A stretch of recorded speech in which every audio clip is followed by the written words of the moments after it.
Similarities between Islam and Judaism. Number 2. Dietary laws. So in Leviticus, third book of Moses, chapter 11, you have an entire chapter which talks about dietary laws, the food which is clean and unclean. And also in Deuteronomy chapter 14, you will see some of the same verses, the same laws repeated.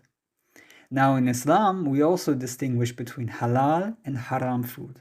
And some of the forbidden food is exactly the same as in Judaism.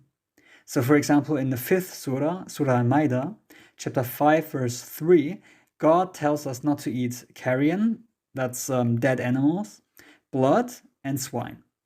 And anything that's been killed by strangling, beating, fouling, and being gored to death.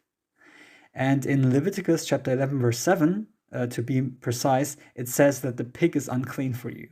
In verse 8 and verse 40, the carcass of an animal, so a dead animal, is prohibited and unclean, and whoever eats or even touches it becomes unclean till the evening. And as far as the blood is concerned, it is mentioned in Leviticus chapter 7, verse 26 and 27, and Leviticus chapter 17, verse 10 to 14, that you mustn't eat blood. So Jews are not allowed to eat blood, just like Muslims. And one thing that might surprise people is that Muslims are even allowed to eat kosher food, because the Quran says in Surah Al-Ma'idah chapter 5, verse 5, that the food of the people of the book, meaning the Jews and the Christians, is permissible for you to eat. So if there's no halal food, we can just eat kosher. Also, as far as the slaughtering of animals is concerned, both in Islam and Judaism, the animals have to be slaughtered in a particular way. That doesn't make the animal suffer for too long. So both in Judaism and Islam, we use a sharp knife to cut the throat, and then we both let the blood flow out, because the consumption of blood is prohibited.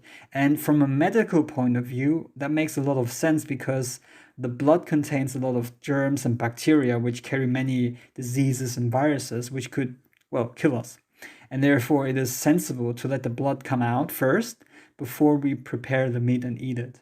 Don't forget to like and share this video with your friends and family. Until next time, peace. Assalamu alaikum.